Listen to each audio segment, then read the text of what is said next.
Pertama kali kita dengar nama Wano Kuni sebenarnya dah lama, iaitu lebih 13 tahun dekat arc thriller Bark, yang mana Hawkback, kuncu kepada Moria, bercerita tentang legenda samurai daripada Wano yang bernama Ryuma atau lebih dikenali sebagai God of Sword.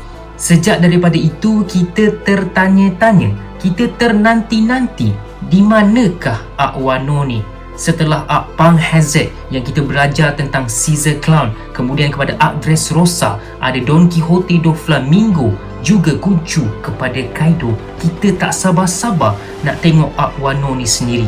Lagi-lagi bila kita tengok arc Zou yang mana kita belajar tentang alliance yang telah ditubuhkan oleh samurai, ninja, minks dan juga Straw Hat sendiri, lagilah kita tak sabar, lagilah kita hype dengan arc Wano ni. Lagi-lagi dekat arc Whole Cake Island yang mana kita tahu selepas arc Whole Cake Island adalah Wano, kita memang tak sabar, kita nak move on daripada arc Whole Cake Island ni. Dan akhirnya selepas arc Reverie yang hanya beberapa chapter, kita sampai ke arc Wano. Kenapa orang tak sabar nak tengok arc Wano ni? Kenapa orang hype gila nak tengok cerita Wano ni? Sebab inilah pertarungan terbesar yang Straw Hat akan hadapi. Pertarungan antara Kaido, King of the Beast, bersama kuncu-kuncu Beast Pirates-nya, bersama orang-orang Shogun Orochi, menentang Straw Hat, Samurai, Ninja dan Ming Alliance. Rupa-rupanya setelah kita masuk dalam arc Wano, ia lebih dahsyat daripada itu, ia lebih epic daripada itu. Ia adalah pertarungan besar antara dua Emperor of the Sea, Kaido dan juga Big Mom, menentang Straw Hats, menentang Samurai, menentang Red Scabbards dan juga beberapa supernova yang lain. Pertarungan ini belum habis, kita masih tunggu climax, conclusion pada pertempuran dalam arc Wano ni. Tapi kita lupa, arc Wano ni sebenarnya bukanlah action dan hype semata-mata. Sedikit demi sedikit Oda tease dekat kita tentang rahsia yang ada dalam arc Wano ni. Kenapa arc Wano ni begitu special? Kenapa Kaido nak sangat Wano ni? 20 tahun dia duduk dekat Wano. Kenapa? Dalam flashback Goldie Roger, sewaktu Roger nampak harta itu sendiri, Kozuki Oden cakap, suatu ketika dahulu 800 tahun yang lalu, Wano itu terbuka kepada seluruh dunia. Hari ini Wano itu tertutup, Wano itu dijaga, Wano itu tidak diketahui oleh orang luar. Kenapa dan mengapa? Pasti ada rahsia di sebalik Wano. Dan hari ini aku akan bongkarkan rahsia terbesar Wano Kuni. Stay tuned guys.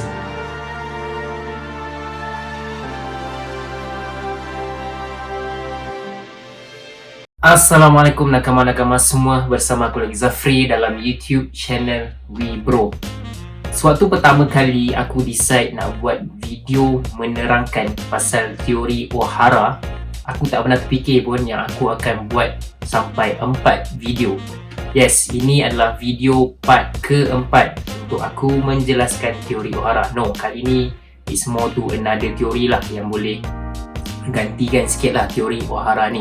Okay, macam biasalah kalau korang belum tengok lagi 3 video sebelum ni, video part 1, part 2 and part 3 pasal penjelasan analisis teori Ohara ni, korang kenalah tengok. Yang kali ni punya dia more to another teori lah, yang boleh menggantikan sedikit teori Ohara ni. Okay guys, aku sangat-sangatlah thankful dan grateful. Video teori Ohara aku ada views yang agak banyak untuk channel aku lah. Channel aku ni biasa-biasa je. So aku pernah mention dekat video review chapter yang part Nico Robin tu, aku ada cakap kalau boleh aku nak video teori Ohara ni dapat views yang selayaknya. Sebab apa? Bagi aku kan, kita kan, mungkin korang tak boleh relate, tapi selalunya YouTuber dia akan tahu video mana yang dia bagi effort, video mana yang dia rasa video ni patut pergi jauh. And Alhamdulillah video tu dah pergi jauh lah. Part 1 pun ok, part 1 dalam setakat ni dah 1.6k views, part 2 belum 1k, nak dekat 800 dah, and then part 3 pun dah lebih 1k, Alhamdulillah. So sebab apa? Sebab channel WeBro ni biasa-biasa je, nak dapat 1k views tu susah. Okay, so bila kau dapat 2 video lebih 1k dalam masa kurang daripada 2 minggu, It's a good feeling lah. Okay, asal aku punya bebel ni kan. A few moments later. Okey, kita terus sambung kepada part keempat, penjelasan teori O'Hara. So, dalam teori besar O'Hara, teori yang pertama, O'Hara mengatakan bahawa pulau di sebelah Shandora, di sebelah mata kiri dalam map Skypia, dahulunya ada 800 tahun yang lalu wujud, iaitu Laftel, dan Laftel tu telah dihilangkan. Menurut O'Hara, Laftel ni dah turun ke bawah lah, ke laut kan. Okey, so menurut O'Hara juga, dia berpendapat bahawa Laftel kini berada di bawah Enies Lobby. And kalau korang tengok video aku yang part ketiga, aku memang totally tak setujulah dengan part yang ni. Tapi aku agak interested dengan part yang pertama, pasal misteri mata kiri dalam tengkorak map Skypia. Adakah benar-benar ia adalah Laftel? Aku rasa ada jawapan yang lebih baik daripada Laftel. Aku rasa di sebelah mata kiri dalam map Skypia itu adalah Wano Kuni. Okey, dan di sinilah aku nak nyatakan hujah-hujah aku. Kenapa aku rasa yang di sebelah Shandora itu bukanlah Laftel tetapi Wano Kuni. Dalam arc Skypia, kita dapat tahu yang orang-orang dekat Skypia ni suatu ketika dahulu mampu menggunakan ancient text. Diorang memang berkomunikasi menulis dengan ancient text. Dan kita tahu satu puak, satu kaum, satu family yang mampu menulis ancient text ni adalah Kozuki family. Adakah suatu ketika dahulu, sewaktu Void Century lebih 800 tahun yang lalu, Kozuki family asalnya daripada Bumi Jaya? Kozuki family suatu ketika dahulu duduk menetap di Bumi Jaya. Okey, dalam arc yang sama, Nico Robin, seorang yang mempunyai ability untuk membaca poneglyph, tiba-tiba ternampak satu poneglyph yang merupakan tulisan ataupun mesej daripada Pirate King sendiri, Gold D. Roger. Dan pada ketika itu, lebih 10 tahun yang lalu, tak silap aku 2004, kita ingat memang Roger lah yang tulis benda tu. Memang Roger lah ada ability untuk menulis poneglyph. Rupa-rupanya bukan. Dalam arc Wano, akhirnya dekat flashback Kozuki Oden, kita belajar yang Oden lah yang menulis poneglyph itu untuk menyampaikan mesej daripada Gold D. Roger. Again, someone daripada Kozuki family tulis something dekat Skypia ataupun dahulunya adalah Jaya. Dalam video O'Hara, dia ada mention pasal Sun God punya reference yang baru-baru ini keluar dalam chapter 1018, di mana kita dapat dengarlah perbualan antara Jinbei dan Wushu. Wushu mention pasal Sun God Nika, dan kita pernah dengar pasal Sun God ni iaitu dekat arc Skypia sendiri. Namun O'Hara tak cakap lah pasal Sun God Nika ni, mention dekat arc Wano. Kenapa arc Wano? Antara Skypia punya arc sampai arc Wano ada bermacam-macam arc. Kita ada Impel Down, Marineford, Punk Hazard, Fishman Island, Polkey Island. Kenapa sekarang ini baru Oda decide untuk cakap pasal Sun God Nika? Adakah Sun God Nika ini daripada arc Wano ni, daripada country Wano ni, berkaitan dengan Skypia? Malah lukisan yang dilukis oleh Oda untuk melambangkan Nika, tarian Nika dalam chapter 1018 sama lebih kurang sebiji macam tarian Monkey D. Luffy dekat arc Skypia. Dalam arc Skypia, kita dapat tahu yang Shandora adalah City of Gold. 400 tahun yang lalu, sewaktu Mont Blanc Nolan datang ke Bumi Jaya bertemu dengan Kalgara dan juga puak Shandia yang lain, setelah mereka bersahabat, berkawan baik, satu hari Kalgara bawa Nolan ke Shandora, ke City of Gold, yang mana Nolan nampak dengan mata kepala dia sendiri betapa banyaknya emas di bumi Shandora pada ketika itu. Dan Kalgara sewaktu itu cakap dekat Nolan, kau nak ambil semua ni, ambil lah, aku tak kisah. Sebab apa? Nolan dah tolong puak Shandia ni daripada kena penyakit lah, dia dah tolong rawat semua tu. And then Kalgara cakap kat Nolan, nak ambil semua, ambil lah. Apa yang Shandia jaga bukanlah gold di kawasan itu, tetapi poneglyph yang berada di kawasan tersebut. Poneglyph yang sama yang ditemui oleh Gold D. Roger dan juga Nico Robin. Tahu tak, satu lagi country yang dikaitkan dengan gold, Yes, dalam chapter 937 sewaktu Ronoro Zoro bertembung dengan Gyukimaru berlawan kerana Gyukimaru mahukan pedang Shusui Zoro. Gyukimaru cerita pasal sejarah pedang tersebut dan sejarah Wano itu sendiri, yang mana suatu ketika dahulu Wano adalah the land of gold, the country of gold. So waktu tu ramai gila pirates seluruh dunia yang datang ke Wano berebut untuk mendapatkan emas-emas di Wano ini. Tiba-tiba lahirlah seorang samurai yang bernama Ryuma. Dialah yang memberhentikan pirates semua ni daripada melakukan ancaman terhadap Wano. Maka pada hari ini Wano lebih dikenali sebagai Land of Samurai dan Ryuma itu sendiri dikenali sebagai God of Sword. So Shandora adalah City of Gold dan Wano adalah Land of Gold. Jika suatu ketika dahulu Land of Gold itu berada di mata kiri sebelah Skypiea, memang logiklah kalau semata sebelah kanannya pun ada gold juga. Poin seterusnya berkaitan dengan Fire Festival. Dalam kepercayaan masyarakat Jepun, mereka mengadakan Fire Festival ni untuk menghormati mereka yang telah mati. Selalunya perayaan festival ini diadakan setahun sekali lah.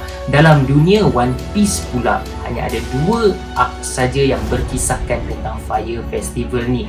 Satunya adalah Wano, baru saja berlaku dalam arc Wano ni, yang mana yang berlaku dalam chapter 973. Kinemon dan beberapa Scabbards yang lain telah merancang bersama Straw Hats dan juga Hard Pirates, terutamanya Trafalgar di Waterloo, untuk mengambush, menyelinap masuk ke Onigashima sewaktu Fire Festival diadakan. Rakyat Wano yang miskin pula sangat-sangat happy dengan Fire Festival ini, kerana pada ketika inilah Orochi, sekutu-sekutunya bersama Kaido dan Beast Pirates tidak akan kacau mereka yang berada di Wano lah. Dalam chapter 253 pula, arc Skypiea, setelah Nami figure out yang map Jaya dan map Skypiea boleh disambungkan, Monkey D. Luffy dan beberapa Straw Hat yang lain decide untuk celebrate benda tu dengan melakukan Fire Festival secara kecil-kecilan. Yang mana aku dah cakap tadi, sewaktu Luffy menari sama tarian dia macam Sanggok Nikah ni, itulah chapter dia. Luffy menari dengan Straw Hat yang lain mengelilingi api pada ketika itu. Dalam video Ohara, selain daripada dia menggunakan parallel antara Goldie Roger dan juga Montclair Nolan untuk membuktikan ada persamaan antara Shandora dan juga Laugh Tale, Ohara ada juga mention pasal City of the Sun dan juga City of the Moon. Ohara kata Shandora tu City of the Sun dan Laugh Tale tu adalah City of the Moon. Kita tahu Puak Shandia yang berada di Skypiea sekarang dahulunya berasal daripada bulan, kemudian berpindah ke Bumi Jaya dan 400 tahun yang lalu telah dinaikkan ke atas ke bumi Skypiea. Tapi aku rasa Ohara agak gagal untuk membuktikan yang Laugh Tale itu adalah City of the Moon. Aku rasa Wano Kuni lebih layak untuk dipanggil sebagai City of the Moon. Okay, memang banyak juga reference pasal bulan dekat arc Wano ni. Okay, first of course kat chapter 988 kita nampak yang Minx menggunakan sulong form mereka untuk kali yang pertama secara beramai-ramai. And dalam chapter-chapter Wano ada banyak juga lukisan-lukisan bulan. Dekat belakang Kaido ada, and then dekat flashback yang ada Lady Toki tu, tu pun ada. So banyak kali jugalah Oda cuba include bulan untuk arc Wano ni. And of course nama Kozuki tu sendiri, ia adalah Japanese name. Kalau translate to English maksudnya adalah Ancient Moon. Dan lambang Kozuki tu sendiri, tak kisahlah orang nak panggil emblem ke, tatu ke, lambang ke, memang berlambangkan bulan, crescent moon. And untuk Puak Shandia pula, diorang punya lambang ataupun emblem adalah matahari. So aku lebih rasa yang Shandora itu adalah City of the Sun dan Wano Kuni itu adalah City of the Moon. So bila kita kumpul semua info-info ni, pasal Kozuki, pasal Poneglyph, pasal Gold, pasal Fire Festival, pasal City of the Sun and City of the Moon, aku nak buat kesimpulan yang Shandora itu adalah City of the Sun dan Wano itu adalah City of the Moon, and Shandora itu adalah City of the Right Eye from Skypiea, dan Wano Kuni lah adalah City of the Left Eye dalam map Skypiea. Jadi lengkaplah Bumi Jaya itu. Tapi guys, ada satu argumen kuat yang boleh melemahkan teori ini. Sebab itulah aku mention dekat video sebelum ni yang aku agak 50-50 jugalah nak buat part keempat ni. Apa dia? Bila kita cakap pasal geografi, specifically shape Wano tu sendiri, dia tak bulat. So dia tak boleh lah exactly fit dekat Bumi Jaya tu. Lain dengan Enies Lobby lah. Enies Lobby tu memang bulat, so orang cakap lah yang memang betul-betul fit dalam map Skypiea. Tapi Wano tu tak bulat, tapi still ada possibility kan, cuma ada lubang-lubang sikit lah. And of course korang akan cakap pasal Onigashima, sebab Onigashima tu bentuk dia bulat dan dia boleh dipindah macam apa yang kita tengok dekat chapter Wano, yang Kaido menggunakan kuasa dia untuk memindahkan Onigashima ke Flower Capital. Tetapi aku tak suka. Aku lagi prefer yang mata sebelah kiri dalam map Skypiea itu adalah Wano, bukannya Onigashima. Sebab apa? Semua info-info yang aku cakap tadi, pasal Gold, pasal City of the Moon, pasal Kozuki, semuanya berkaitan dengan land asal Wano tersebut, bukanlah Onigashima. Tetapi kalaulah Eiichiro Oda tiba-tiba reveal pasal flashback Kaido, mungkin ada sedikit informasi pasal Onigashima, mungkin boleh berkaitan dengan Bumi Jaya ataupun Bumi Skypiea ni. Itu semua kita tak tahulah. Flashback Kaido pun kita tak dapat lagi, walaupun dah lebih 100 chapter Wano, walaupun Luffy tu dah bertarung dengan Kaido 3 kali, still tak dapat lagi flashback Kaido. Tapi aku rasa flashback Kaido tu akan coming soon lah. Udah kena cerita pasal benda tu. So guys, that's all the teori pasal Wano Kuni adalah mata kiri dalam map Skypiea. Okay guys, duka citanya dimaklumkan yang ini adalah video terakhir yang menerangkan pasal video teori Ohara ni. Setakat ni lah, okay? Setakat ni. Kalau in the future tiba-tiba aku ada idea nak kaitkan dengan teori Ohara ni, aku akan buat video jugalah. Okay, so there will be no part 5 this time. Okay, tetapi adakah ini video teori One Piece terbaik yang pernah aku saksikan? No guys, no. Aku pernah tengok video One Piece teori yang lagi baik daripada ni, lagi best dan lagi mind blowing. Okay, adakah aku akan cerita pasal teori tu? Sorry guys, not for now. Aku takkan cerita selagi aku tak reach target yang aku nak untuk YouTube channel Libro ni. Aku nak lebih ramai subscribers, lebih ramai views, so that bila aku persembahkan teori tu, teori yang lebih baik daripada teori Ohara ni, lagi ramai lah yang tengok, lagi ramai lah yang excited, teruja semualah. So korang kena keep on supporting me. One day, I promise you guys, I will make the video pasal teori tu. Okay, korang just kena tunggulah. Okay, the right time will come. Okay, macam biasa, thank you for supporting my channel. Jangan lupa tekan like, jangan lupa tekan butang subscribe kepada yang belum subscribe. And again, aku appreciate gila-gila video teori Ohara ni banyak juga views untuk channel aku. And yeah, that's all from me.